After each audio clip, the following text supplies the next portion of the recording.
Broadcasting through the depths of outer space. Hello, I'm alive. I don't know what's going on. By your command. Fascinating. God damn you all to hell! It's the Sci-Fi Podcast. This is episode 34 of the Solo One Sci-Fi Podcast. Michael Ball with Martin Fowler in sunny London. I'm in sunny Portsmouth, and we're here again to talk to you about anything sci-fi related. How are you, Martin? Feeling good. I'm testing my feet out on my new carpet. Oh, and how's it? Are you pleased? Yeah, I'm bouncing around on it everywhere. Well, don't get up to anything too extreme on the podcast because, well, actually you can. I mean, I can't see you, so I mean, you could be doing anything on there. So maybe we shouldn't go there. I don't know. You really want to know? No, I don't. No, that's fine. That's fine. I just heard from my boss about 10 minutes ago. My heart's pumping. So Yep. he was asking whether I'm coming back in September when the schools start up, and he was going on about PPEs, which I'd never heard of. But apparently, are you familiar with the phrase PPEs? Am I being dense? Yeah, personal protective. Equipment, I think it is, or something like that. Yeah, that's it, yeah. But I just not heard the term before, so I was sort of thinking, what's he talking about? But I'm not going to tell him I don't know what he's talking about. But the more he talked about it, I realised it was protection stuff. So he says he's going to send me some stuff over before we go back. But in the end, I've got to. In September, all my kids are going back to school. People are going to be out and about a bit more, unless there's another lockdown. And I can't be stuck in my room. Go on. How do you feel about that? I'm not very happy about it, but in the same regard, I'm very aware of how to protect myself. If I've got equipment like the mask and the visor thing, I think that's a positive thing. He's always said about things like keeping keys away from other workers and keeping... Luckily, my job's in a van on my own most of the time. And so it's, it could be a lot worse. I could be going on public transport. I could be like going on the tube to work in London or something. So I've got mixed feelings. What about you? What's happening with you? Are you going back to work at some point soon, or are you still up in the air? Up in the air. Yeah, okay. So that's... well, let us know if you want to share anything with us about what's happening with your end. Yeah, because... I'm just as lost as you. Yeah, well... but we've got 7 weeks, though, so 7 weeks to chill, do whatever we're doing. I mean, yeah. That should be good. Right, what else are we going to talk about? Well, let's. Shall we go into the sci-fi news? There's not a lot to talk about, but we're going to throw some things to share with people. Yeah, I haven't got my microphone with me. I'm speaking through the normal. Oh, you sound all right. You sound fine. You sound slightly more distant. I can't get to it because I've got a friend coming down Saturday who's doing loads of DIY. So no problem. You sound fine. Lots of memorabilia in the bedroom, which is annoying me because I need to move it into here. Yeah. But that's all for next week's show. Yeah, well, that's, like I said, I mean, sometimes you post some stuff online, so if you want to share whatever you're doing, that's always good to see. With my end, what am I doing? I'm still putting a few more 3D starships on my wall. I've got 1, 2, 3, 4, 5, 6, 7, 8, 9, 10, 11, 12, 13, 14, 15, 16, 18, 19, 20, 21, 22, 23, 25 ships I've got up there now, which is pretty good. So it's a very sci-fi based room now, so my den is quite cool. I bought a 6-foot Wonder Woman yesterday. No, I did. She stood next to me right now. Okay, all right. Is it the Linda Carter? Or is it? Because that's the only one I'm familiar with. Yeah, it's the new one. Oh, yeah. I don't know anything about the new. You know, I'm like with modern superheroes. You give me the Incredible Hulk or Wonder Woman or the $6 Million Man or whatever, or Christopher Reeve Superman. But I'm hashtag Marvel Virgin. I do like Iron Man, but I know I've got to try some because I know I'm not going there. I know I will. You know the word? I will. MV. Oh, hashtag Marvel. Yeah, I'm not going to do that. Hashtag Marvel Virgin. I know that should be viral. That should. I mean, how many times have we said that? I will put that on this week's podcast when I put it on YouTube. Hashtag Marvel Virgin. I do coming this week to a channel near you. The thing is, Virgin? No, Marvel, not Virgin. Marvel is, the problem with Marvel for me is it's such a big entity. It's so huge that I wouldn't really know where to start. And there's about 30 films or whatever they've done. They've done so many films. and they're all loosely linked. I can see why you're into it. It's a bit like Star Trek. I mean, Star Trek is so huge now because you've got about 6 live-action TV series, you've got 13 films, you've got 2 animated versions as well on the TV as well, and you've even got the fan films. If you weren't into Star Trek, where on earth would you begin unless you started right from episode 1 of the original series? It's a huge thing, and I think that from my perspective, Marvel's a similar thing. It's just such a big thing. But I will at some point. Like I said, I've got a load of free DVDs, Blu-rays this week. I saw the picture. Yeah. What did you do? I've not tried any of them yet, but I've got Blu-ray. And this guy, it was a pavement. We go for this walk every day just to exercise, and it said free Blu-rays, and it was about 9. And I'd heard of some of them, but some of them I hadn't heard of. And I thought, well, they're only so it's just going to take them, and they are Blu-rays, not even DVDs. So I thought, I'll take them. As it seems to be all right. And they're all in good condition, and they're all worth a bit because Blu-rays. Although Blu-rays are going down in value apparently now. Apparently they're not as expensive as they used to be now because a lot of people are going for digital copies of stuff. But do you think people download digital stuff to keep like I do, or do you think they're just? I don't know. I mean, it's all changing. I'm now starting to think, is it worth buying like Blu-rays? That's what I'm thinking because now I bought a few like recently, but I'm starting to think now because my Now TV subscription ran out after the free 6 months. Right. So I've been that, and I went out and bought a Roku one. Well, it's a little stick. It's got 5,000 channels on it. Well, I've got a large collection of stuff now, but it's digital. And the thing is, though, once you've got that, there's nowhere else to go. So, but in the end, but what I think is surprising that people, I want to have a copy of we have talked about this before, but when it comes to films and TV shows, I want a copy which is my own.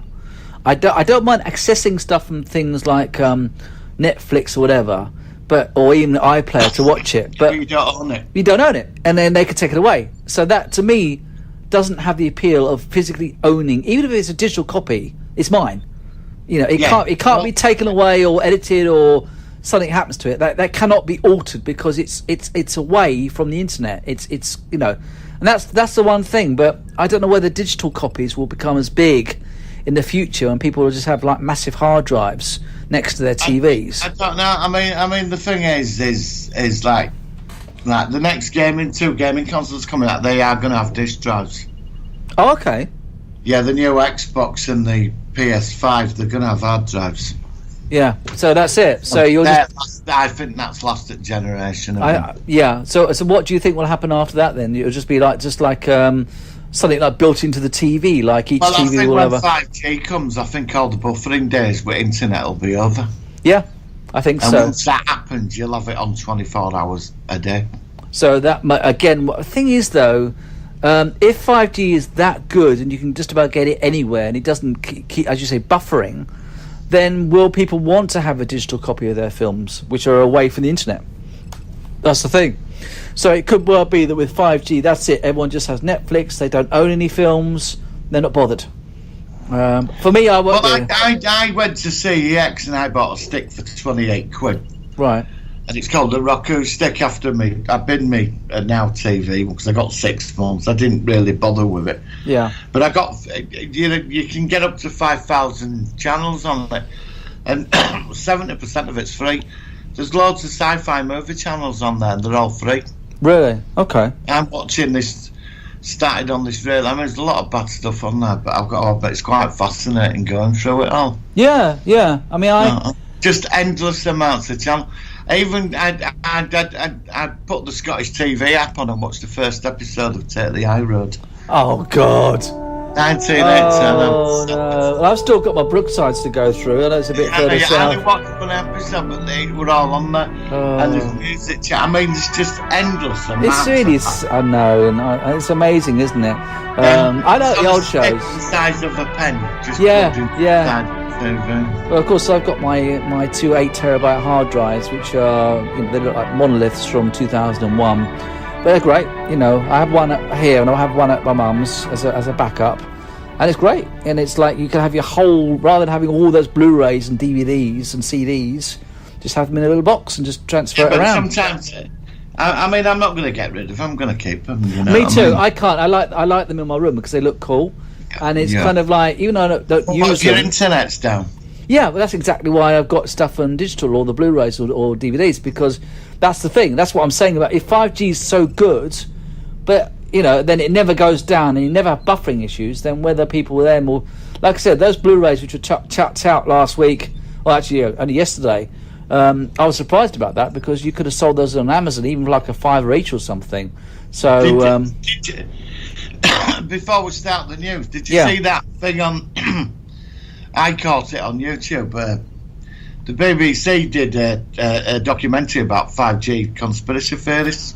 oh, what does it say? No, I've heard of it. I They didn't, say about the people that burn down masts and that. yeah. But you've got an opposite to that. You've got 5G fanatics. Okay, so what is their philosophy then? These two real like nerdy guys that go around Britain making a map of all the masts. They're right excited about it. Yeah, well, is it that exciting? Problem was they've had to shut the web down because all fanatics were burning masts down. What? They had to shut it down. I tell you, the world has gone absolutely bloody crazy, isn't it? It's absolutely bonkers. I've Yeah. got some good news. Oh, go I've for got- it. Well, is this sci-fi news, or is it for the jingle first, or is it non? What is it? Put the jingle on All right, first. okay. Let's go. Let's Right, go. jingle. Go. Here we go. Working. So the sci-fi. Right, what's your news? Oh, what now? Right. The big Oh, boss. got me out there. Right, let's start with this. Go on. Lawnmower Man is coming back as a scripted VR series. Oh, okay. Did you like the original Lawnmower Man? I like the first one. The second one with- I don't, Oh, I only saw the first one. don't bother with the second. Second one's like Islander too. The only thing I remember about Lawnmower 1 was the hot blonde in it. There was a hot blonde in it. But that's the only thing I remember about. And it had Pierce Brosnan in it, didn't it? And it had this Yeah. guy who was challenged, who was a Lawnmower Man, who became... Actually, it was quite a good film. I took that. I really watched, actually, Lawnmower Man. I wouldn't mind seeing that again, actually, thinking about Yeah, it. don't bother with the second one. Oh, another poor seat. Was anybody from the... It was like Highlander too. Oh, God. So, no, I'm not seeing that then. Okay. Why is it you always get these inferior sequels, don't you? Like... I don't. Spotted by Road to VR content company John VR as revealed plans to revive the 1992 film as a multi-episode series. The original film launched an unethical scientist developing VR tech to experiment, elevate mentally disabled groundskeeper Job with telekinesis, parking and telepathic abilities. No details on plot yet. Countdown release model for the rebooted Lawman have been revealed yet, although Jones is working with movie rights holders Jamal and Rupert Harvey to develop the property. Okay, cool. Brilliant. Yeah. What else? I mean, I've heard, from news from my end, I've heard that the actor who played... Oh, yeah, Hayden Christensen, apparently he may be returning in the new Obi-Wan series with Ewan McGregor. Have you heard about that? I don't know if you heard about that. But that might be interesting. No, I'm not that bothered. No, you're not bothered about that? I mean, well, the thing is, though, if he's going to be behind They've the told mask... this story. I mean, they've told this story how many times? So, how do you feel about the Obi-Wan series in general? Are you underwhelmed? I want it to be about Obi-Wan after the fall. Of the yeah, okay. Well, I mean, I'm certainly interested in that, but like I said, it's early days yet. They're not even started Yeah, but I production. mean, they covered him in his adventures in the Clone Wars, the cartoon. I've still not seen that all yet. I've only seen the first few episodes. It's such a big thing to get into again, but I want to try that. Other news: Disney's token LGBT scenes don't help Avengers or Star Wars pass the visibility test. It says GLAAD's annual report giving failing sources to two of Disney's biggest releases when it comes to both representation of LGBTQ plus characters. It says that the annual Studio Responsibility Index report has given failing scores to two of Disney's biggest 2019 releases, Avengers Endgame and Star Wars The Rise of Skywalker, when it comes to both films' representation of LGBTQ characters, GLAAD is media monitoring organisation founded in 1985. It serves to hold various media organisations accountable for discrimination towards members of the LGBTQ community. Right. Let's sort this matter out now. So go on. Right, you're a superhero. You're going into battle against Thanos and his hairy hordes of aliens. Yeah. He has the Infinity Gauntlet ready to vaporise half the universe. And there's you and a lot of superheroes. A cosmic energy blast going off everywhere. You know, you're in the middle of a battle and somebody sits there thinking about LGBTQ rights. Well, that's what it says.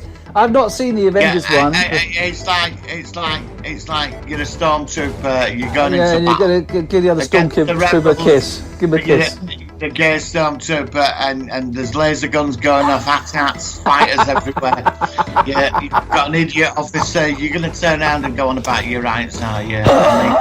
Are you going to think about that? When you're being shot at from all directions, are you really going to stand up and think about that? That's what they're demanding. That's what they're saying. Yeah, we That's can't do that. Not when you're in a battle situation. No, it doesn't matter. You've got to present. You've got to present representation. That's what you're supposed to do. Going on planetary bombardments. It doesn't matter.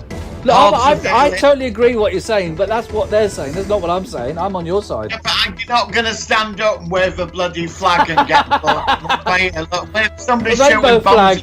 You can you said me. I'm not going to be thinking about, No, you're not going to be thinking about that. You're going to be thinking about surviving. I'm not thinking about getting through it. Yeah, exactly. Well, that's what I'm saying. So apparently, both the big films.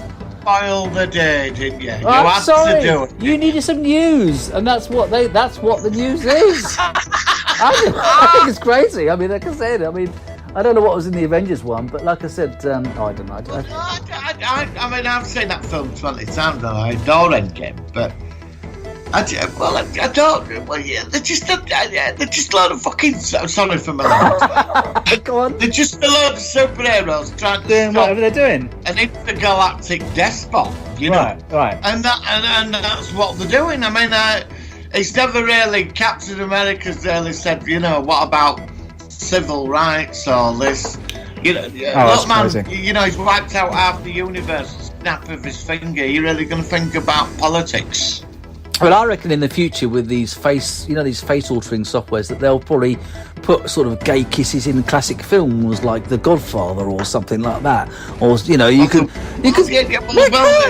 it. The Enterprise NCC. I'm not against. Look, I'm a very progressive person. I'm open to. I am okay as well, but I don't like it when it's forced upon it because it's supposed to be. No. But if you're in a situation where there's bombs and guns and spaceships or whatever. You're not going to sit there saying to Captain America, but what about my rights? Yeah. The whole world is after. It's like Independence Day, isn't it? The mothership. You're not going to be in a jet fighter saying to president. You know what I mean? I know. I just bring it up because it sounds so ridiculous that these people feel so sensitive about just a normal film, regardless of what your sexuality is in relation to what the film is. You're a big fan. Aliens, aren't you? Which one are you? The word that you said cut out. Aliens. The second one. Yeah, aliens. Yeah.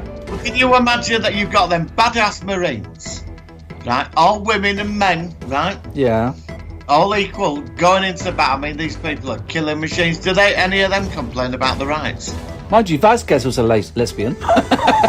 I don't think she was. I think she was diddling the other guy with the other big gun. I'm just joking. But she was a bit manly, wasn't she? Was very nice, Vasquez. Yeah, she was. I remember when she said to Hudson, when he goes, "Hey, Vasquez, are you a man?" And she's like, "No, are you?" or something like that. Yeah. She said, no. You. Yeah. Lovely. I'm going to recommend. I'm going to do a review of Aliens at some point. I'm going to do all the Alien films as well. Definitely. So, other news I've got. Apparently, Neil Gaiman is open to return to Doctor Who. Gaiman returned. He did a couple of stories, I think, during the Matt Smith era.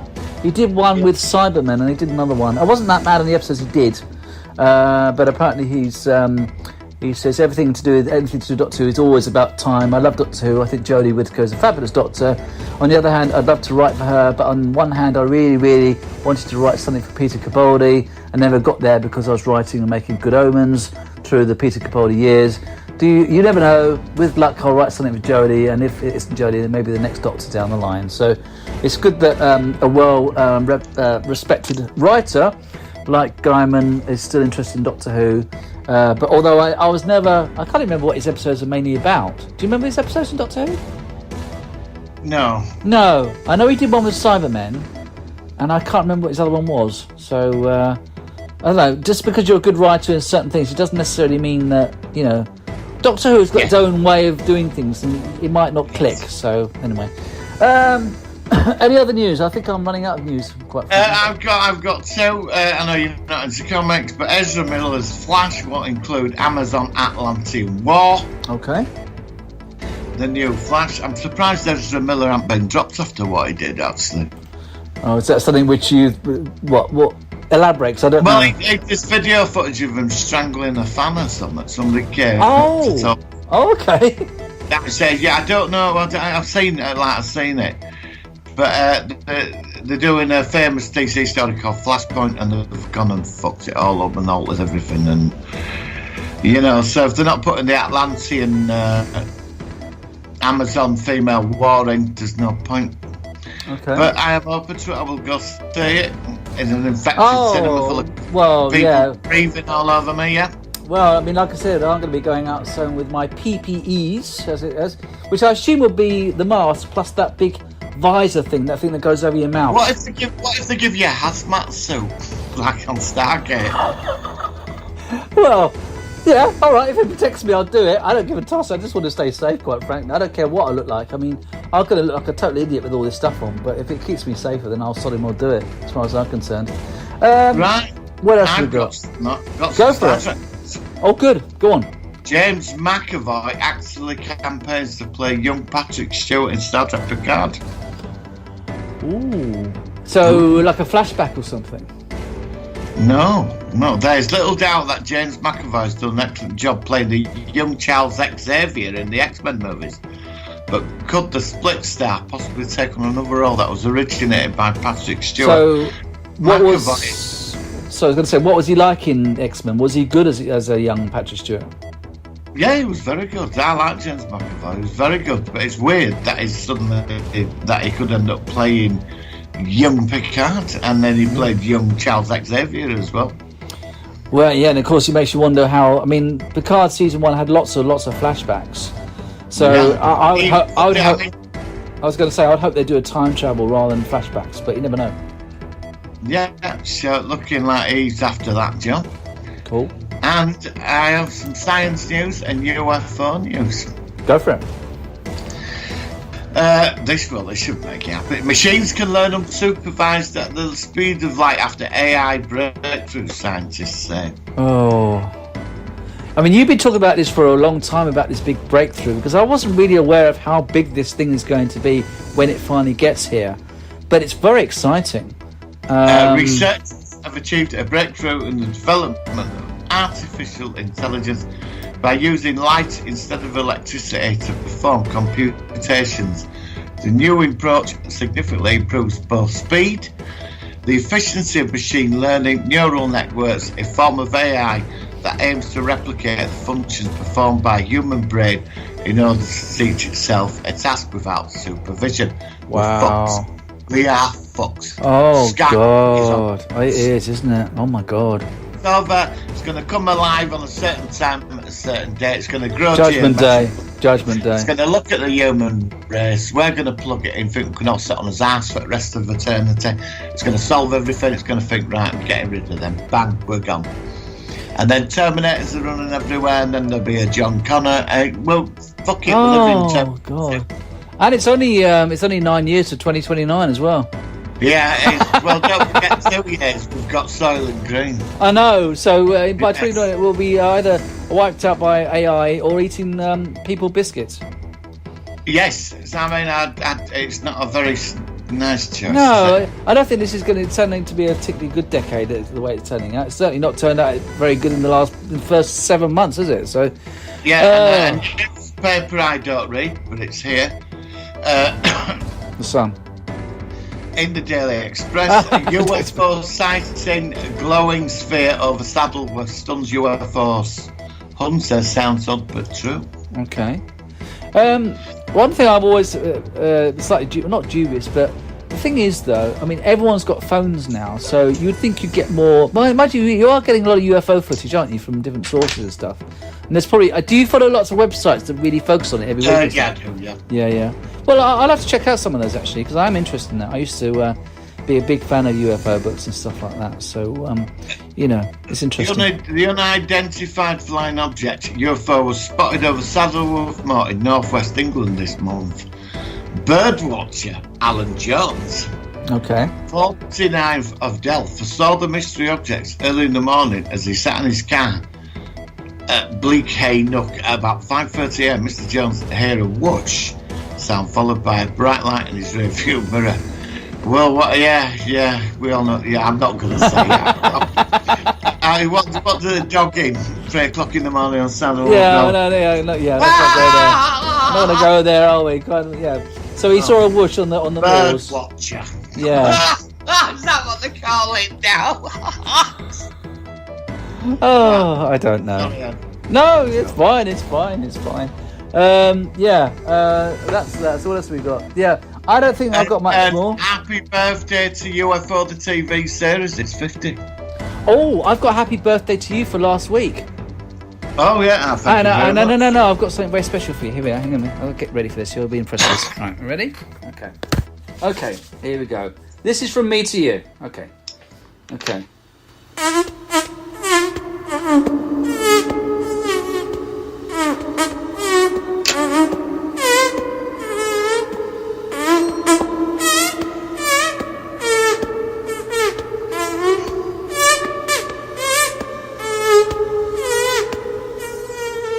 There we go. Silence. That was very impressive. The cringe factor alone. I'm a manualist. You've heard of a manualist, haven't Thank you very much. I'm very honoured. The manualist is a person who can make music with their own hands, and that's what I was trying to do then. I will be sending your T-shirt this afternoon. Oh, thank you for that. Yes, I saw the picture. It looked quite impressive. Yes. Have you tried yours on yet? Is it good? I've worn it, yes. It's very nice. A high-quality T-shirt. Oh, and if anybody would like to go for it, let's not go there again. pay an absolute shitload, ridiculous amount of money for a T-shirt of mine and Michael's head on your chest. Yes. You're going to be privileged. Only £50 for the next 10 minutes. Yeah, exactly. Yes. Well, I look forward to that. I'm certainly going to wear mine with pride. And like I said, it's going to be interesting to see what it's like. And I've never had a T-shirt with anything I've designed before, so that's going to be fun. Oh, no, I did actually. I used to have an old little logo, but it was like a little tiny square. This is like the whole thing, so that's really cool. So thanks for that, Martin. I look forward to sharing that. Yes, I will be dispatching it this afternoon. Whatever, there's no rush. I really appreciate it. That's really kind of you. Right, shall we go on to our topic of the week? 'Cause I think we're done. Yeah, we are. We're done on the news. All right, and we're going to review a classic, although it's a relatively new classic, but it certainly is. Here we go. It's the Solar Sci-Fi focus of the week.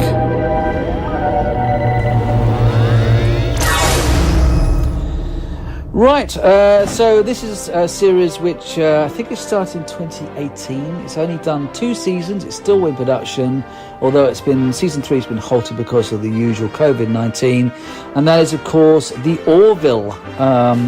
So let me go into what I thought about when I first heard about it first, then I'll ask your opinion. I think I saw The Orville quite soon after watching the first episodes of Discovery, season 1.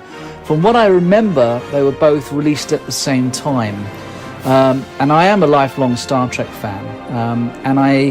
Although my opinion has improved in season 2, I should just say I was not blown away by the first few episodes of Discovery season 1 after the previous 5 live action series. So at the same time, this other series came along, which from what I understand, is going to be a bit like Galaxy Quest. It's going to be a sci-fi comedy thing. And I thought, oh, okay, let's give this a go. Because, sometimes comedy and sci-fi work very well, i.e. things like Red Dwarf, and others don't work at all. A good example of that is Avenue 5. So I watched the first episode. I thought, yeah, this is good. This is quite good. I liked it. I could see where it's coming from. And I watched the second episode. I liked it more. And by the end of the season, it's amazing because it really had lost a lot of the comedy factor. And from what I gather watching it, it was more of the comedy factor was more of an excuse to make a series which really is like a Star Trek series. And Seth MacFarlane is the guy that put it together. And by the end of the first season, like I said, I was totally blown away by I like the characters. I like the humour. The humour worked for me very well. I like a lot. The episodes were quite standalone as well, so you could just delve into them. And I have to say, it was a really, really pleasant surprise for me. Season 2 upped the game. I think it got even better, and it was even good. I just think that the whole series has been a real pleasant surprise.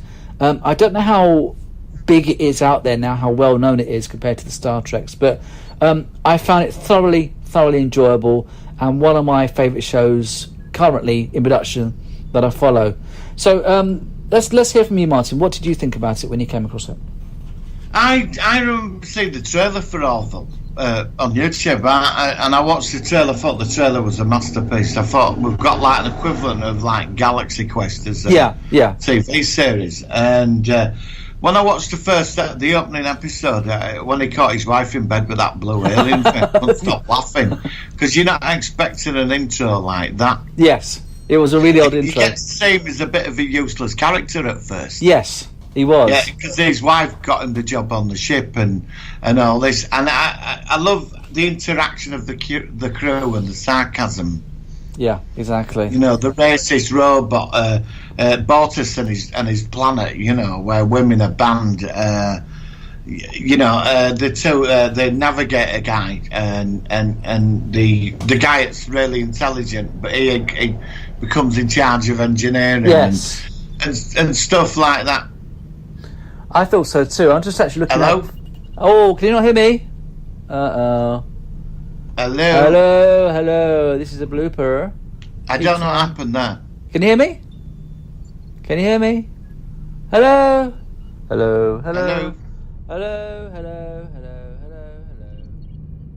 Right, sorry about that, people. We were interrupted with the Wi-Fi problem on my end, but we're back on. So, Karen, what you're saying about how you thought of the characters when you first watched them in season 1? Well, as I was saying, it was interesting about the characters out. The first episode set it up beautifully. Yeah. And then rest of the season, I mean, there were some amazing stories in there, especially about the flat dimension. Yes.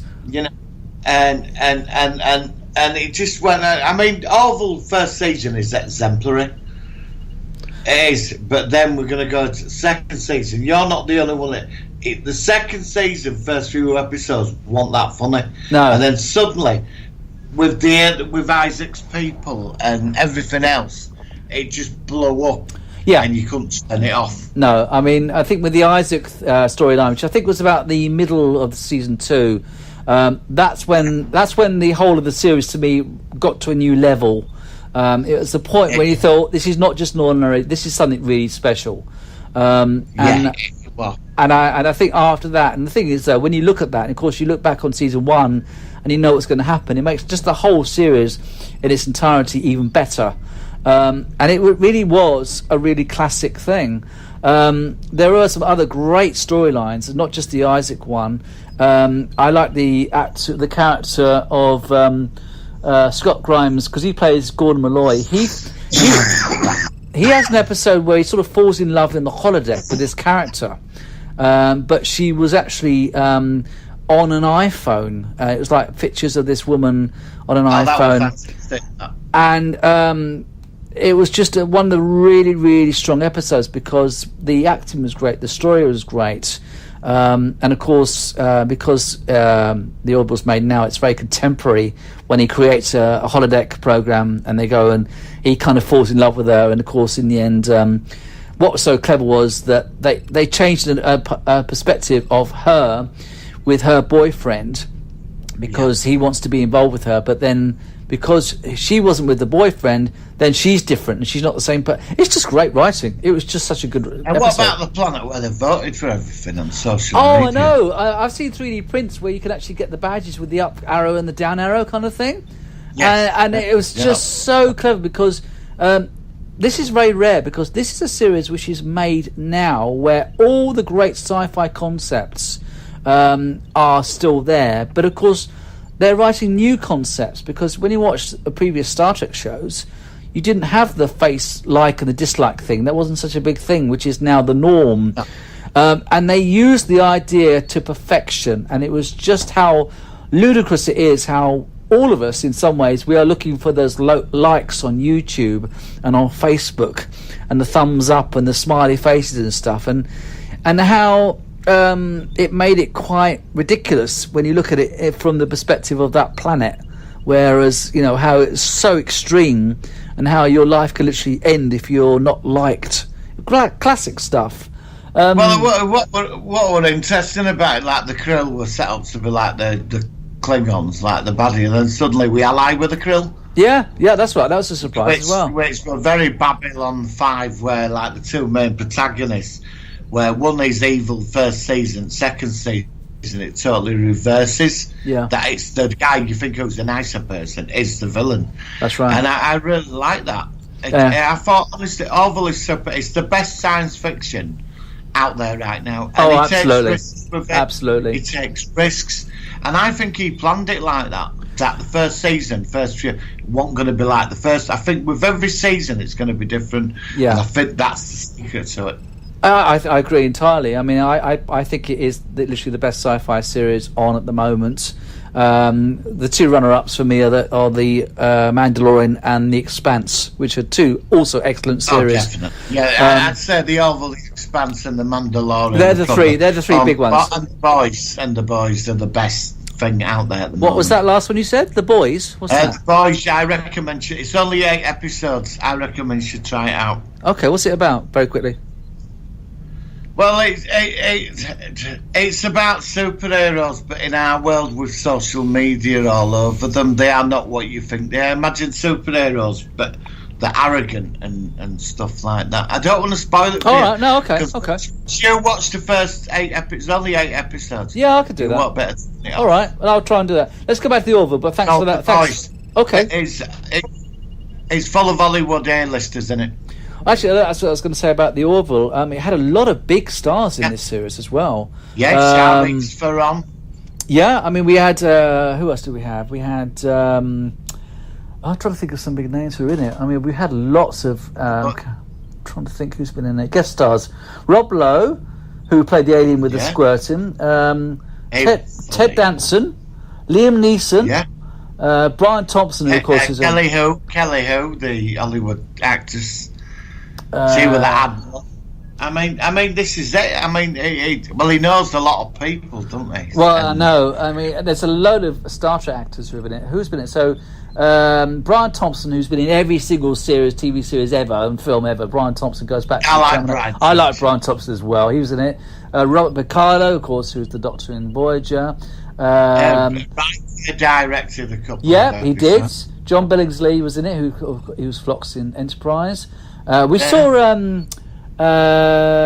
Tuvok. What's the other actor who plays Tuvok? I can't think of his name. He was not Tony Todd. Tony Todd's in it though. Tony Todd was in it as well. Marina Sirtis was in it. Murray Abraham was in it. Oh, Tim Ross. Tim Ross was in it as well. Loads of well-known actors in it. I was really surprised when I saw Liam Neeson in one episode. Which I know. I mean, these are people that earn what, 30 million a movie? I know. Even Bruce Willis played a plant in it. He played a flower alien, uncredited. What? Really? Yeah, Bruce Willis was Bruce Willis as Grogan, the Catrudian flower alien, uncredited. I did know that. Yeah, he's in it as well. Yeah, really good stuff. And I just honestly, I've got to watch the whole series again, but it is just a real pleasure. If you haven't seen The Orville, please check it out wherever it's online. It is so worth watching. It's really, really solid. The special effects are fantastic. The acting's wonderful. The characters are so likeable. And it's a place. It's a bit like it does remind me, and a lot of people say it's a bit like if you were on the Enterprise D in Star Trek Next Generation, but with a bit more comedy. It has that warm feeling about it, and it does have some real parallels with Star Trek in it. But well, to be honest, it's how Star Trek should be done. Yeah, well, you can have comedy in Star Trek. I mean, Discovery's like. I mean, I do like Discovery on and off, and Picard was a bit of a disappointment. It really was at the end, but. Yeah. That's where I mean it's Star Trek. It's gone, but if anybody who's found that place where it should fit, he's gone in there. I mean, they should have just given him Star Trek franchise. Well, really. I know. I mean, if you want Star Trek, I hope to say this. Don't. My first choice would not be a Star Trek series. It would be the Orville. To be honest with you, definitely. Yeah. It's just they've got it. They got. It's hard to explain what Star Trek is, but whatever it is. And I can only say that because you just cannot explain what it is until you've seen it. But that is Star Trek. Orville is Star Trek. And Discovery and Picard are good attempts. But to me, they're not Star Trek. They are attempts. And I hate to say that because I'm a huge Star Trek fan. But yeah, going back to the Orville, really, really good series. Other episodes that you remember that stood out for you? What other episodes did you like? All of it is exemplary for me. All of it. I'm just looking at the names. I watch it over and over again.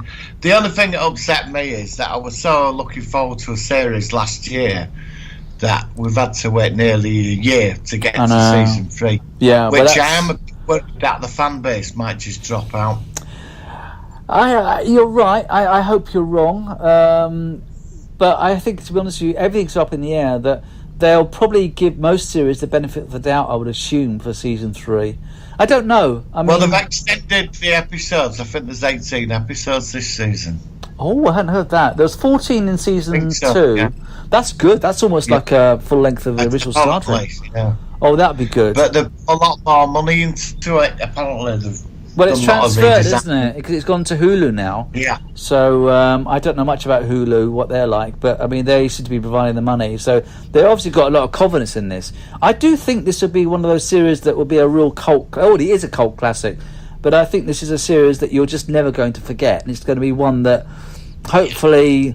I mean, it's funny because like even Stargate never got as big as Star Trek, but Stargate to me has a huge impact on science fiction. I think Stargate is just as big as Star Trek. I do you really think? do. Oh, yeah, maybe. I mean, 3 TV series, the cartoon series, and 3 film. Movies. Yeah. I think Stargate. Yeah, maybe you're right. Established a vast universe. Yeah. Which I can't understand. We'll have to talk about this. Why they've not done anything about it. Well, we are going to soon review the Orville, Atlantis and Universe. So when we come up with the next, we've already done SG1, but we'll definitely have to talk about that. But let's stick to the Orville. Maybe one day it will get its own spin-off and it could get bigger. But as you say, because unfortunately it started at this difficult time, it could fizzle out. It could well do. I don't know. I hope not. It could do. But also that the Orville's opened up an entire universe where you could make spin-off series. That's what I was saying. Yeah, it could easily have another series, like have a sister ship of the Orville or something, and maybe it could go to the cinema. Yeah, I'd love to see it at the cinema. I'd certainly go and see it at the cinema.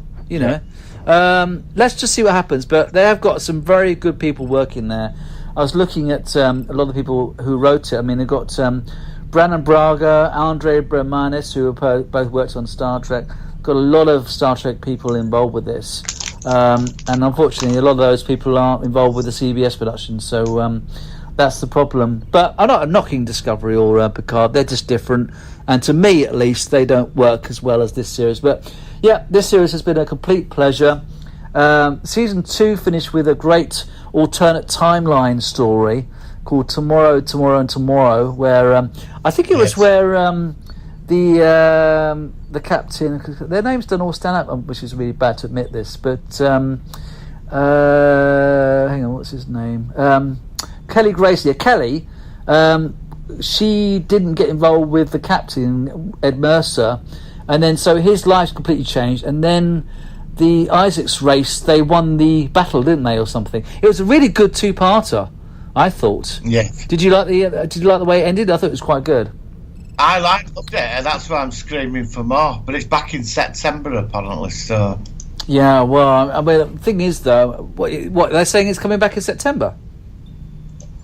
I think so. Yeah, September, October. Yeah. Because I heard that they filmed about 6 episodes, but the episodes weren't in linear order. So I've heard that they can't show anything until they've got the other half done.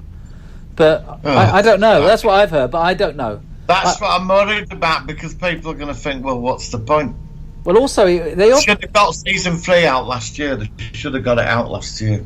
Well, they were going to. I thought they were going to be showing it around the time that you mentioned, actually, or actually even slightly later than that. I don't think. It was normally about October when it came on, wasn't it? Late September. I heard ages ago that it's going to come back at the end of this year, around Christmas time. So. Right, then. Well, that's fair. Well, it's just annoying, that's all. I just think they might have damaged themselves. But let's see. Let's wait and see what happens. Yeah, you don't know how it's going to be on Hulu. I mean, the Hulu's a whole new demographic, so it could well be a pro or con for them. But whatever, we've got one more season to go, and if that's all we get, then that's all we get. It's another series which I'm certainly going to keep a copy of and enjoy. So, yeah, to round off from my perspective, thoroughly enjoyed the series. It's so good that it's still being made. I really can't wait to see what they do for season 3. I know that there were... Actually, I heard also something different. I heard that season 3 was going to have less episodes, but the episodes were going to be longer. So I don't know whether we're hearing from two different sources. That's what I heard. I heard it's now it's come back to my memory. The last I heard is going to be 10 episodes, but each one's going to be an hour or something, rather than 13, 14 at 45 minutes. So I don't know. I think we've been hearing things from different sources. So we'll have to see what happens. But whatever happens, we have at least got one more season, and I certainly hope that it continues for a long time to come. And I'm very grateful to have gotten into it. Any last words from you about this great series? No, I just want it back so I can watch it. Yeah, and what I think we'll do is we'll have to do some extensive reviews of the episodes if and when they come out on our news segment, because, like I said, it will be good in the future. We have the thing is, since we've done this podcast, a lot of the time there's been no production and no new series because everything's been halted. But I think when we earlier on we were reviewing the latest episodes of Doctor Who, weren't we, and Picard and stuff like that. So it would be nice to come back to that in our news segments in the future and certainly bounce off each other, because I think we like a lot of similar things. Not everything's alike, but it certainly will prove with some interesting discussion. So thank you for that. Right, on that note, I think we should move on to Cancelled Nay, It's Here to Stay. Last week we did Automan, and that was quite a farce. So this one I think is going to be of a similar comedic level, because this is a series we haven't taken very seriously, but it exists. And that is, of course, well, shall we hit the jingle first and then we'll say, here we go. Yeah, go on then. Cancelled? Nay. I can hear lots of static. It's here to stay.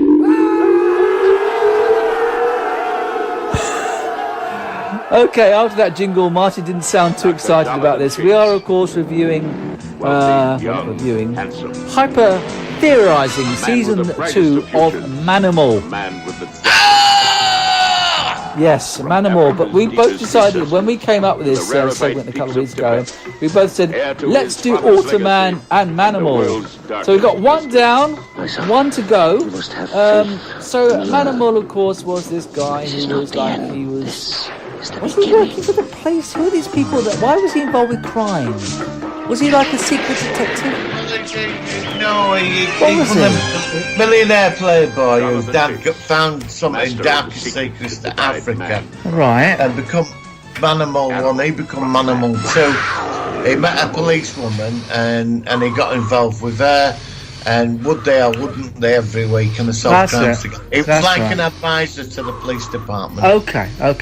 So Manimal had this incredible ability, for no particular apparent reason, through whatever he could, but through inhaling through his nose and looking like he's farting, he could actually change into a Black Panther or an eagle or other Well, things. it could change into anything. Yeah, but you only saw him transfer into the same things because they didn't have the money to make him see him transfer into a bird. Well, he turned him into an eagle or whatever it is.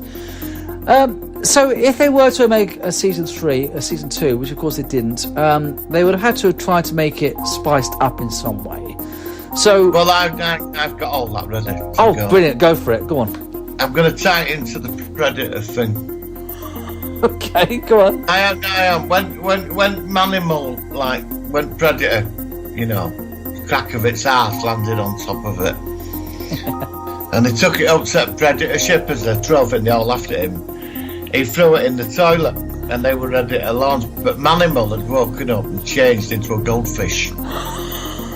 And he swam off down the Predator toilet pipes and become a guinea pig and slumped off from the spaceship launched. And he returned home. Meanwhile, she's at it with the Knight Rider. And in back of car kit's recording it. And Yeah. he turns up anyway. And he says, "Who's this Michael Knight?" Anyway, we go through an entire season of. Let's give him. I mean, can you give Manimal 5 seasons? I mean, can you really? You can't give it 5 minutes in 5 seasons. To spice it up, like you said, we get appearances from Airwolf, the 18. Oh, okay, right. All the 80s heroes, they all turn up in episodes just to keep it going. And he becomes things and helps them and, and he's in with all 80s sort of TV action heroes. He teams up with Magnum. So basically they're only keeping the show on the air just because they're bringing actors and characters from other TV series just to prop it up. He teams up with Murder She Wrote. He becomes a parrot. Columbo. Columbo. Kojak. Yeah, but Kojak. Yeah. Starsky and and he teams Hutch. up with all these people. But in the background, she's been having it away with Michael Knight back at the car. Okay. And he in season 3, it's sort of a bit of a cliffhanger. Season 3, she gets 2. pregnant. Season 3, she's pregnant with Michael Knight's kid. Well, she's what happens? They realise he has feelings for her, and it goes through the final episode, season 2, that he's going to become. He's going to tell her how he feels about her, but she's at it back at car with Michael Knight again. The car's bouncing up and down. Kids complaining about his suspension. Suspension's working hard. He can't find her. Anyway, she turns up and he can smell Michael Knight, because he's got animal sense. Yeah. And she's been out solving crimes with him at car. He's a bit insecure about it. So anyway, it finished up where Michael Knight was stood behind curtain and stands there and says, "Look, Manimal, it's she's got a choice, a guy with a car or a guy can turn into a guinea pig, I mean, come on." And that's where season 2 finishes. Oh, to be continued. Season 3, there's a big fight between him, Kit, and Knight Rider. And car's doing what it can do, and he becomes a grizzly bear, picks up the car and throws it.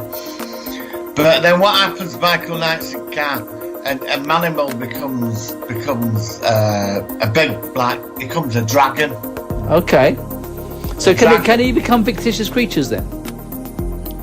No, that makes you think, doesn't it? No, he becomes one of them big long dragon things that live on them islands. Them dragons.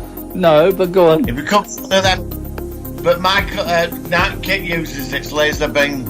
Anyway, Manimal, because this is over there, she's chosen Knight Rider and he's pissed because his animal science took over. He's done all Panther and all that, but he can't get into the car, so he decides to become a gerbil. Okay. To get into Kit's tailpipe. Oh. To become a snake and sneak through, and then a spider, then a fly, and to get into the car. Into the circuits. Kill Michael Knight and then. Oh, I thought he was going to kill them and kick the car. Oh no, kill both of them. Okay. Because his animal sides took over. You remember the beginning from animal to man to manimal. No, from man to animal to manimal. Well, manimal becomes a gerbil, he jumps into the tailpipe. But, well, he's like, she's a bit dippy.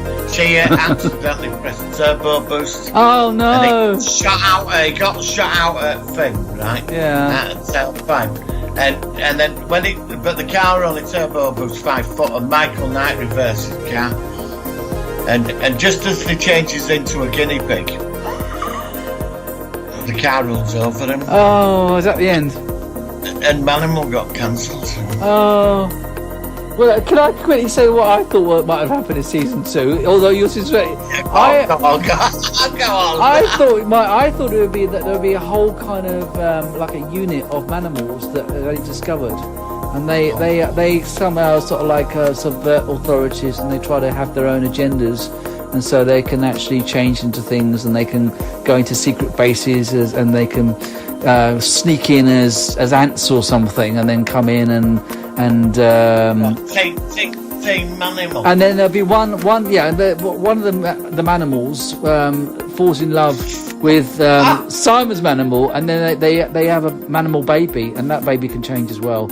And it'll all be about the two manimals, and you see them changing, working together to stop this unit of other manimals who are trying to bring the government down, and they're trying to protect America or something. That's what I had a very, very quick flash of doing. And you could have regular characters. Team Animal. Yeah, they could have renamed it for season 2 and called it Team Animal. And then they could have... Well, all right, Team Animal. Let's go to Team Animal. Team Animal. There's like... Right, one gets pissed and becomes a dog, gets picked up and pounded, gets put down. One becomes a cat and gets picked up and put down. One becomes a mouse, gets squashed. I mean, where do you want to end this? What about one... A TV series I had to sit through, right? Yes. To sit through, right? Yes. All fucking 8 episodes of it. You loved it. Where he's undercover as a parrot, right, listening to a conversation. I'm sorry, I can't respect him. But what about they made it so that one of the animals could turn into a bacteria and actually infect people? Maybe not. What? Like and then there could be a manimal virus.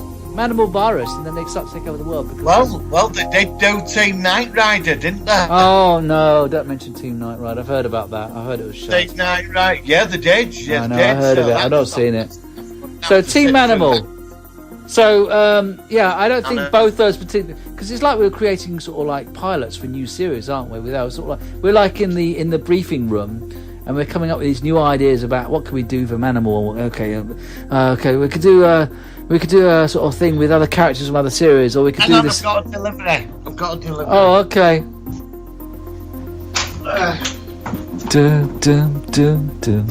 Hello? Yeah. Yeah, cheers.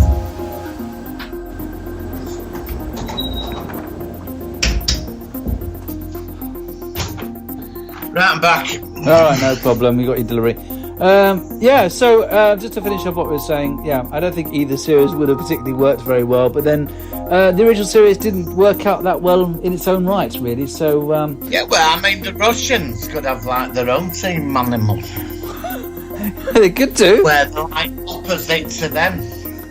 Oh God, you could see it, couldn't you? As you could have whole nations of manimals. It's no, it's not going to work, is it? They're not going to sell. We can't sell that to CBS, can we? Actually, CBS might accept it. End of season 3, we'll have to cliffhanger. Where did Manimal get squashed by? Kit. When he's a gerbil, or whether he became a virus and went up someone's bottom or something in season 2. Yes. All right, well, thank you for that. Not the best series to do a continuation of, but at least we had some ideas. He became a parrot undercover. Or he went up a soldier's arse as a bacteria. One of those two. And there was a fella in a swimming pool at the end of an episode, and had become a shark. I mean, you're not going to give that a rewatch, are you? I can tell you're not going to give that a rewatch. No, I'm not. No, I didn't think so. All right, Martin. Well, look, I think that's done for today. Sorry for a couple of interruptions, but that's what happens. My internet's still No. down at home, but I'm running it off 4G, so at least we can finish off the recording. I thought which would be a very apt ending for this episode.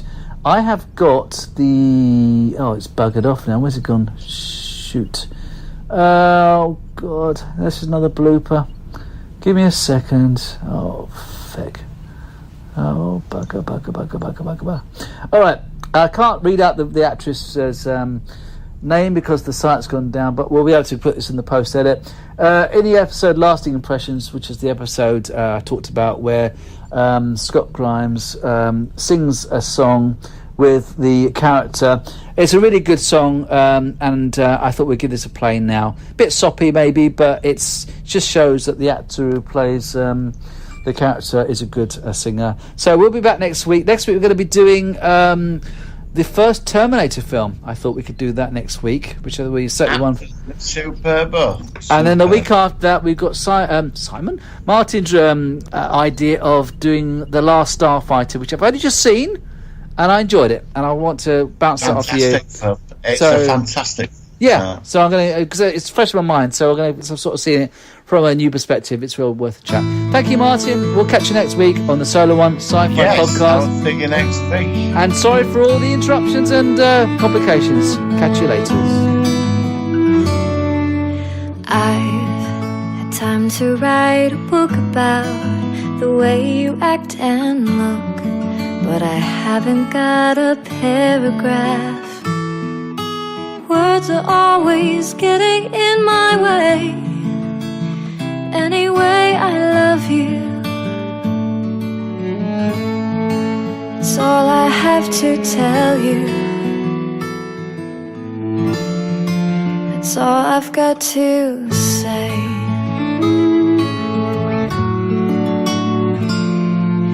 Now, I'd like to make a speech about the love that touches me, but stumbling I'd make you laugh.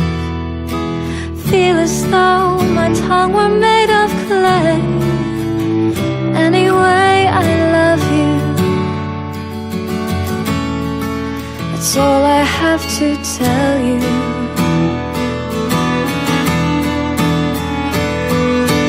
I am not a girl of poetry. Music isn't one with me. It runs from me. It runs from me. I tried to write a symphony, but I lost the melody. Alas, I only finished half. And finish I suppose I never made. Anyway, I love you. That's all I have to tell you. That's all I've got to say.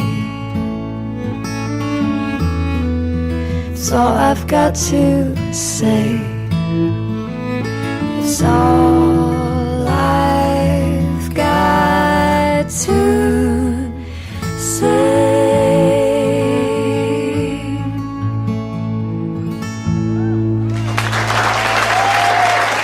Computer and program.